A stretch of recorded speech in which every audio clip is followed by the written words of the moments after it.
Hey guys, magluluto ako ngayon ng almusal.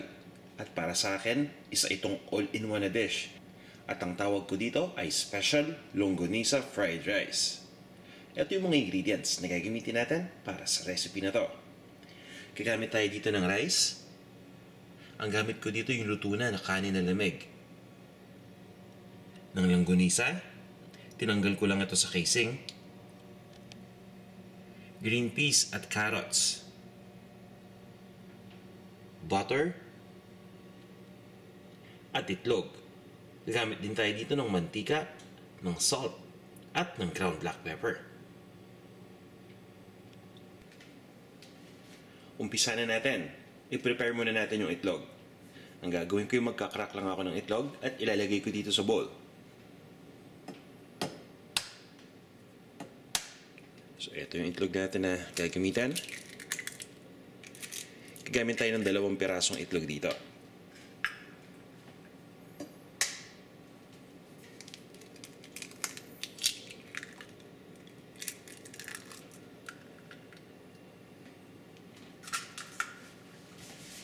Ayan, at pagkatapos ay ibabati lang natin ito o ibibit natin. Gagamit lang tayo ng tinidor. Simpleng-simple lang itong prosesong to. At mabilis lang. Kapag mahalo na natin mabuti yung itlog, ibig sabihin, pwede na natin itong umpisang lutuin.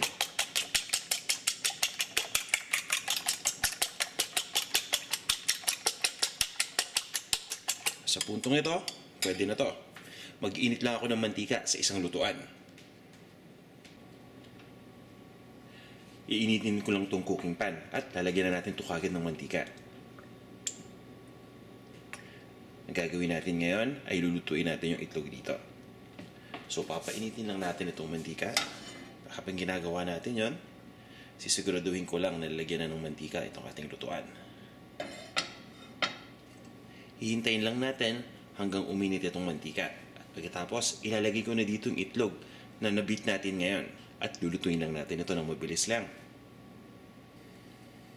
Dahan-dahan lang natin ibubuhos itong mixture o yung binati na itlog.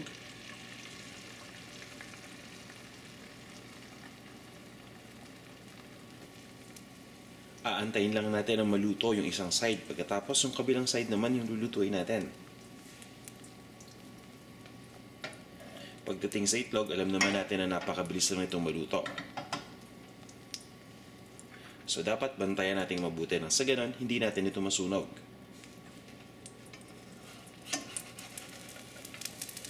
Baliktarin ko lang kagad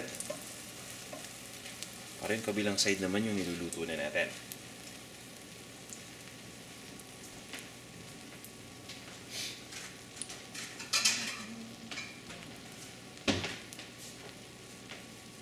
At guys, kukunin ko na to kagad since lulutuin natin ulit ito. So ang ginawa ko ngayon, niluto ko lang yung itlog hanggang sa mumuo ito. Mamaya, ilalagay ko ulit ito dun sa lulutuin natin na fried rice. Kaya kinukuha ko na ito ngayon, ilalagay ko muna sa isang plato. At isa-set aside muna natin ito.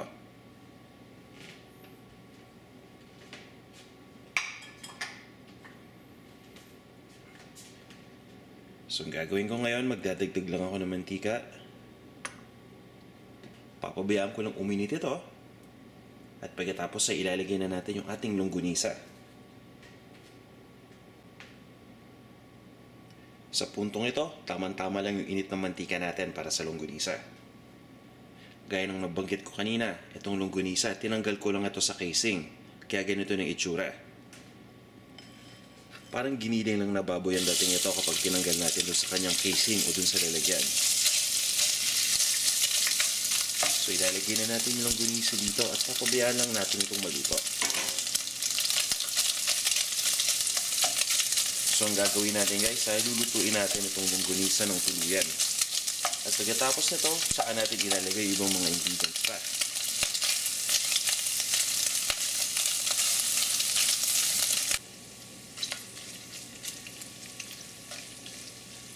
Makaraan nating maluto ng tuluyan itong longganisa. Gaya nung nakikita ninyo ngayon, diba simpleng-simple lang at mabilis lang to. Pwede na natin ilagay itong butter. Itong butter ay optional ingredient. Ibig sabihin, hindi niyo kailangan na gamitin. Pero mas maganda kung gagamitin ninyo dahil nagbibigay ito ng linamnam dito sa ating fried rice. Lutuin lang natin ito hanggang sa mag-melt na itong butter ng tuluyan. So tinutunaw natin itong butter dito. Pagkatapos nito, ilalagay na natin yung kanin.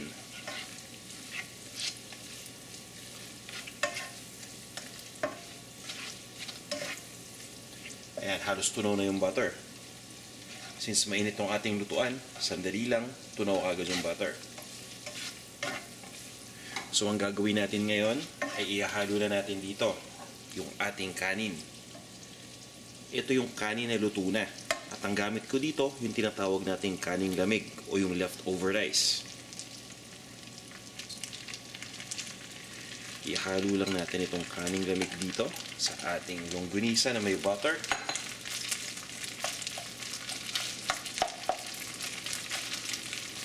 Pagkatapos, hahaluin lang natin ito habang niluluto natin. Mas maganda kung mataas yung apoy natin o dapat naka-high heat sana tayo kung maaari habang ginagawa natin ito.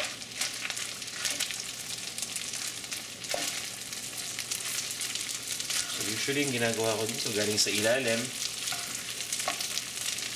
pino-fold ko yung longganisa pa itaas. Sa ganoon, mas madali itong mahalo. Ayan.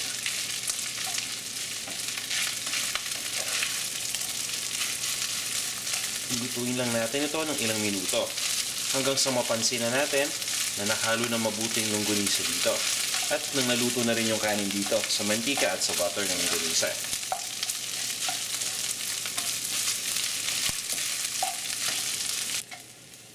Ito guys, so makaraan nating maluto ng ilang minuto. Ito na yung magiging itsura. Mapapansin ninyo o malalaman ninyo na luto na yung kanin dahil unti-unti na itong tumitigas. Parang natutusta pero hindi naman yung todo ha. Hindi lang siya sobrang lambot. Yun yung ibig kong sabihin. Ang gagawin natin, kukunin na natin yung itlog at ilalagay na natin dito. Ito na yung itlog kanina na nilagay natin dito sa plato. So ang gagawin natin para mas madali, minamarkahan ko na dito, hinihiwa ko na kumbaga yung itlog dito pa lang sa plato para paglagay natin mas madali na itong hiwain.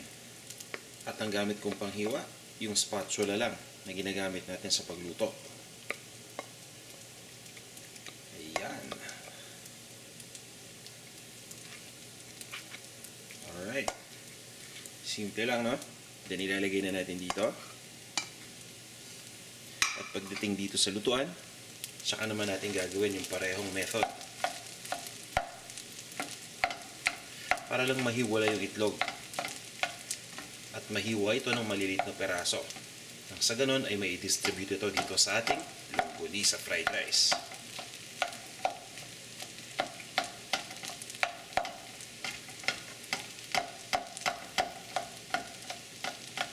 Tingin ko tama na itong paghiwa ng itlog, ihahalo na natin. Again, ipo-fold lang natin siya dito. Ayan, mapapansin niyo, nahalo na siya dito sa ating fried rice. So, meron na tayong longganisa, meron na tayong kanin, at meron na tayong itlog. Dalawang ingredients na lang yung kulang natin dito. At ito yung mga gulay.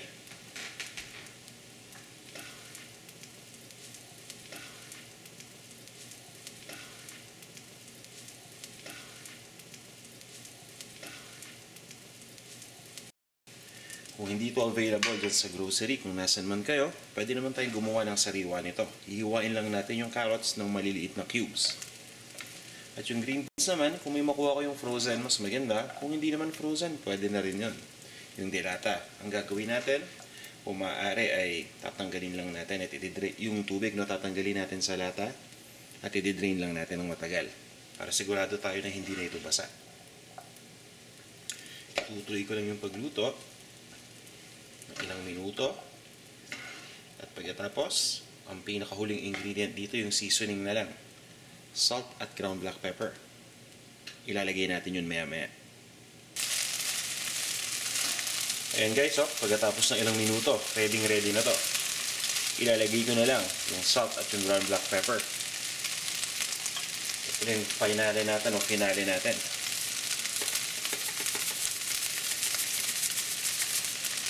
Ito yung salt.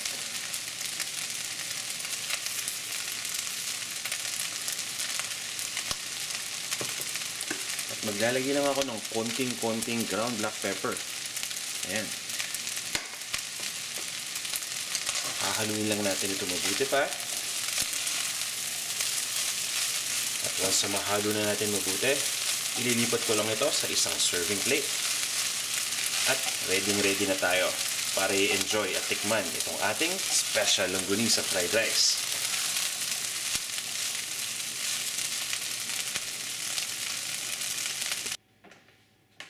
Alright guys, ililipat na natin dito sa ating serving plate itong ating special longganisa fried rice.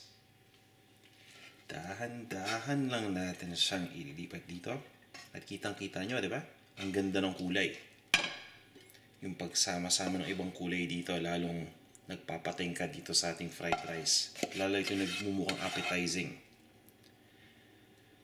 At naaamoy ko na yung longganisa. Pati yung green peas. So, excited na ako para tikman ito. And guys, di ba? Yummy, yummy. Para sa akin, gaya nung nabanggit ko kanina, tamang-tama na to. Hindi ko na kailangan ng ulam pa dito. Isa na itong meal in itself. Ika nga nila. Pero kung gusto niyo mag-ulam, ano kayang masarap dito? Siguro longganisa, siguro itlog, di ba? Pero meron na dito Nasa sa inyo na yan. Ngayon guys, bago tayo magtuloy-tuloy, shoutout muna sa kaibigan natin. Actually, sa mga kaibigan natin dyan sa Pilipinas. Siyempre, napaka-importante nyo para sa akin. Kaya ito ang shoutout para sa inyo. Kay Mariano Santos ng Antipolo. Kay Liza sa Hismundo. Si Liza ay taga Makati. Si Lady Red 1980. Si Marisa Jimenez ng Las Piñas. Si Julius Rances ng Mandaluyong. Pati na rin kay Adelina Magtibay ng Taguig. At kay Linos Menya ng Malabon. Maraming salamat guys sa pagnood sa Panlasang Pinoy. Abangan nyo pa yung ibang mga videos natin sa susunod. At guys, ito na yung ating special longganisa fried rice. Tamang-tama ito mamaya para almusal. Kung hindi pa kayo nagsasubscribe sa atin dito sa ating Panlasang Pinoy YouTube channel, kung may oras kayo, sana mag-subscribe na kayo ngayon. Magkita-kita ulit tayo sa susunod nating video. Again guys, maraming salamat sa panonood.